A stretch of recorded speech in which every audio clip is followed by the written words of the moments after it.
اب آتے ہیں اسلامک پرسپیکٹیو کی طرف کہ اسلام اس بارے میں کیا کہتا ہے۔ ایک حدیث کا مفہوم ہے، آپ صلی اللہ علیہ وسلم نے فرمایا کوئی مسلمان جو ہے اس وقت تک مومن نہیں ہو سکتا جب تک وہ اپنے دوسرے مسلمان بھائی کے لیے وہی پسند نہ کرے جو وہ اپنے لیے پسند کرتا ہے۔ اب اس حدیث سے جو ہے وہ صرف چیزوں کا ہی ذکر نہیں ہے یا گفٹس دینے کا ہی ذکر نہیں ہے، ہمیشہ ہم نے اس کو اسی کانٹیکسٹ میں ہم نے اس کے بارے میں سنا ہے کہ ہم کسی کو کوئی چیز، آپ کپڑا، جوتی یا آپ اپنے لیے پسند کریں، آپ دوسروں کو بھی وہی دیں، ٹھیک ہے۔ یہ میٹیریلسٹک چیزوں سے ہٹ کے بھی ہے۔ اس کی اگر گہرائی میں جایا جائے تو ہمیں یہ بھی پتہ چلتا ہے کہ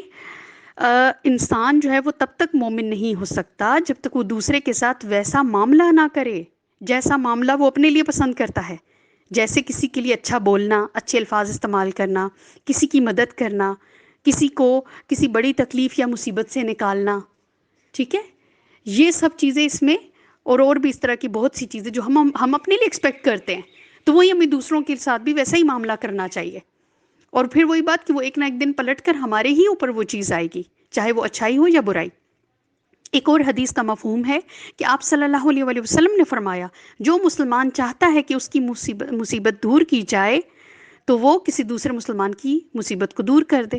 اور جو دنیا میں کسی کے عیب چھپائے گا یا کسی کے عیب کی پردہ پوشی کرے گا تو اللہ تعالیٰ قیامت کے روز اس کے عیب چھپائے گا۔ اب یہاں پر ایک چیز ہمیں پتہ چل رہی ہے، یہاں پر آپ کسی کی مدد کرنا، اور یہاں پہ اب دیکھیں دو ہمیں چیزیں پتہ چل رہی ہیں یہاں پہ، جسے ہم اگر آج کی زبان میں کہیں good karma and bad karma, ٹھیک ہے، اس حدیث سے ہمیں پتہ چل رہا ہے وہ کیسے کہ کسی مسلمان کی مدد کرو گے، اس کی مصیبت دور کرو گے، اللہ تمہاری کر دے گا، ٹھیک ہے، دس از گڈ کارما۔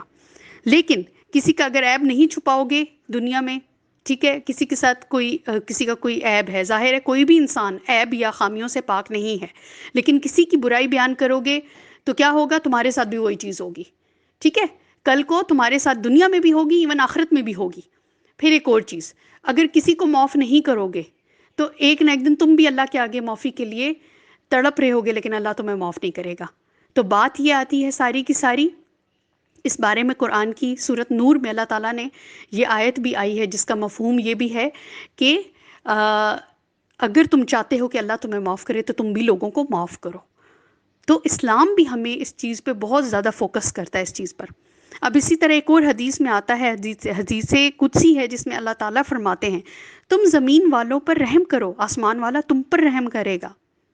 ٹھیک ہے۔ یعنی دنیا میں ہم لوگوں کے ساتھ اچھا معاملہ کریں گے تو اللہ تعالیٰ بھی ہمارے ساتھ اچھا معاملہ کریں گے، اور اللہ تعالیٰ جو اچھا معاملہ کریں گے وہ صرف دنیا ہی نہیں آخرت میں بھی ہوگا۔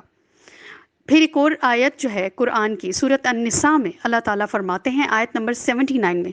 جو کچھ بھی اچھائی تمہیں پہنچتی ہے وہ اللہ کی طرف سے پہنچتی ہے، مگر جو بھی برائی تمہیں پہنچتی ہے وہ تمہارے اپنے ہی نفسوں کی طرف سے تمہیں پہنچتی ہے، یعنی تمہارے اپنے ہی کسی کام، کسی کرتوت کی وجہ سے تمہارے ساتھ وہ برا ہو رہا ہوتا ہے۔ تو بات یہ ہے کہ اگر ہم آج کسی کے ساتھ اچھا یا برا کریں گے، اور اگر آپ کو دنیا میں بظاہر اس کا کوئی بدلہ یا صلہ نظر نہیں بھی آ رہا اس اچھائی کا یا برائی کا، مگر آخرت کا دن تو برحق ہے ہی ہے، اس میں کیا ہوگا کہ ہر اچھے کاموں کا اچھا انجام ہوگا اور ہر برے کاموں کا برا انجام ہوگا، اور چھوٹی سی چھوٹی نیکی یا چھوٹی سی چھوٹی برائی بھی جو ہے یا کوئی وہ جیسے کہیں گے نا گناہ، وہ چھپا ہوا نہیں رہے گا، اور اس کا بھی صلہ دیا جائے گا، کیونکہ دنیا آخرت کی کھیتی ہے، یعنی ہم دنیا میں جیسا بیج بوئیں گے تو آخرت میں بھی ویسا ہی پھل پائیں گے۔ اپنا خیال رکھیے گا، دوسروں کا بھی خیال رکھیں، اسٹے پازیٹیو، اسٹے ٹیونڈ، ٹل دین اللہ حافظ۔